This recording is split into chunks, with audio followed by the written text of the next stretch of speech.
Democrats lecture all of us on guns on a regular basis. They lecture us on guns. They want background checks, expanded background checks. They want stricter penalties for people who own guns incorrectly and badly and acquire guns they should have acquired. They want more gun-free zones. Democrats want to make it harder to own a gun, harder to use a gun, harder to get away with having defended oneself with a gun. They want everything about gun ownership and acquisition to be harder and more expensive. They want to tax bullets as a backdoor way towards gun regulation, drive up the cost of ammunition. They want to make it more difficult for businesses that sell firearms to use banks. So I just opened a bank account with Old Glory Bank. This is not an ad. This is just reality. I opened an account with Old Glory Bank. My buddy Bill Shine, who used to be at Fox News, he was Roger Ailes' number 2 at Fox News. He is working with this company, Old Glory Bank, and it is a non-woke bank. In fact, their whole aim is for gun manufacturers and gun clubs and the like to have a safe space where they can have a bank account. And if you're a conservative, to have a bank account. They're not a woke bank. And instead of like starting one from scratch, there was a project out there, got a lot of money from a lot of conservative investors to start this bank, and the whole thing collapsed, went belly up. What Old Glory did is they actually bought a pre-existing regional bank chain in Oklahoma, and they rebranded it and they expanded it nationally as Old Glory. And I've set up an account there because I don't like woke banks. I don't like woke businesses.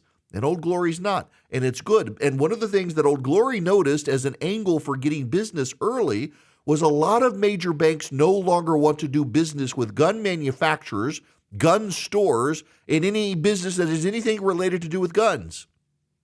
In fact, near me is a group called the Governor's Gun Club. It's north of Atlanta. It is the largest indoor skeet shooting facility outside of Austria. And their bank sent them a certified check and said, here's all your money from your bank account. We're shutting you down. No explanation. The subtext, however, was from this bank, we don't want to do business with anyone who dabbles in guns.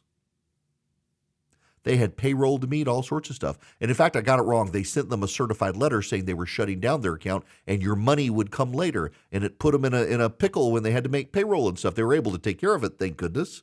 But the bank didn't want to do business with a gun manufacturer. They have subsequently found a new bank.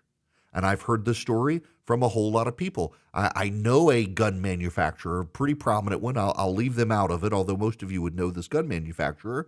And they had to find new insurance because the insurance company didn't want to work with them. And then after they found new insurance, the bank came along and said, hey, we don't want to do business with you. Had to find a new bank. The left through ESG is targeting this stuff. I say all of this and I tie it into Hunter Biden for this reason. Hunter Biden was a crackhead who lied on the application to buy a gun to say he was not a crackhead. And then he or someone close to him threw the gun away into a dumpster. If I remember right, it was near a school, disposed of it in a dumpster where it was found.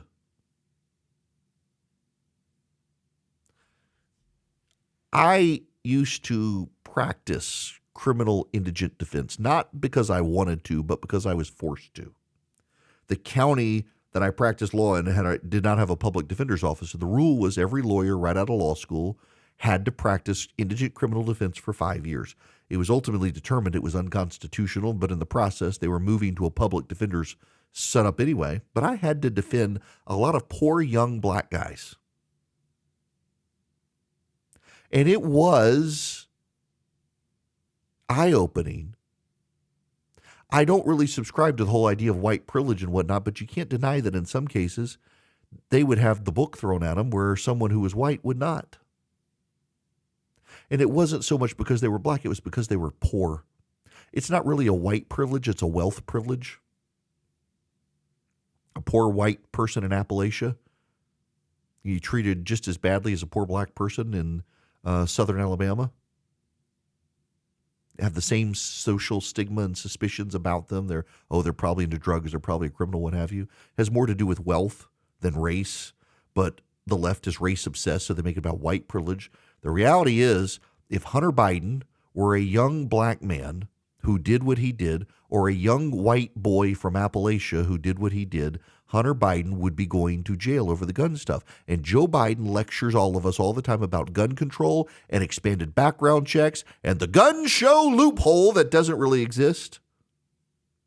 Why aren't they making an example of Hunter Biden if they're so serious about the need for expanded background checks and responsible gun ownership and making it harder to own guns, and people who cast away their guns so the criminal element might have access to them, those people need to go to jail? Why isn't Hunter Biden going to jail? Because they're not really down with the whole gun control narrative as much as they want to control you and me, not them. The rules are meant to control us, not them. And that is the problem with all of this. That's the problem with so many of the left's policies, is their policies in pursuit of controlling you and me and not them. They don't want a young black student to take advantage of a school voucher program and show up in their school. Do you know who one of the biggest proponents of school busing was? The opponent of school busing was in the 1960s was the Kennedys. They didn't want black kids coming into their neighborhoods and going to their white schools. They didn't like the busing program, the Supreme Court order. They were opposed to it. And then they fought school choice for the same reason. We don't want these poor kids, particularly poor non-white kids, coming to our kids' schools. They don't want egalitarian rules. They don't want rules for all of us. They only want rules for you and me.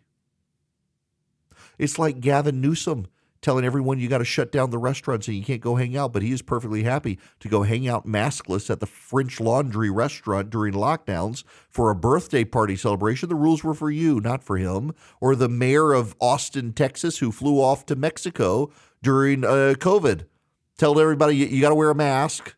You can't have a party. You can't have people gathered at your house, and he's going to get on a little private plane with a bunch of people maskless and fly off to Cabo San Lucas because the rules are designed for you and me, not for them. And it's the same thing with the Hunter Biden situation. When you buy a gun, I know the left likes to say, I wish it were as easy to vote as it is to buy a gun. These are people who've never bought a gun. Because I have bought many, many guns and intend to buy many, many, many, many, many more guns. And every time you buy a gun, you got to fill out a form. You don't have to fill out all these forms every time you go to vote. You got to fill out the basic who I am form, and this is my precinct, and then they check your license, they sign they check you off, and you go vote. With the gun, no. You have to fill out a very long form. Instead of a half-page form, it's a full-page front and back form. You got to sign off, check a bunch of boxes, and then you've got to wait for permission to buy the gun you constitutionally are allowed to buy under the Second Amendment. You still got to wait for the background check to come through. You wait and you twiddle your thumbs, and you hope they haven't gotten you confused. They put in the data right, and you buy the gun. And one of the check boxes is you are not using and have not purchased illegal drugs. Hunter Biden lied. And he bought a gun. And they're treating it as no big deal. If he completes probation 2 years, they'll dismiss the charge. Anybody else? Would the Democrats do that? Now, it's true that this particular charge is not one regularly enforced because, it actually is hard to prove that someone was actually on crack at the time they filled out the form. It actually is hard to prove someone was actually using drugs or had a relationship with drugs at the time they filled out the form. It's very hard to prove. They rarely charge it, but Hunter Biden admitted it. Not only that, but the mitigating circumstances, they tossed the gun where anyone, a kid could have gotten it, a gangbanger could have gotten it, any of that. They want to lecture us on gun safety. They want to lecture us on gun control. The left likes to lecture us on how to live our lives, and they want an entire regime of laws to control our behavior, and they don't want it to apply to them. So the next time Joe Biden and Democrats lecture us on gun control, remember they don't actually believe it, because if they did believe it, Hunter Biden would be going to jail, and he's not. Because the left wants rules for you and me and not for them, including when it comes to guns.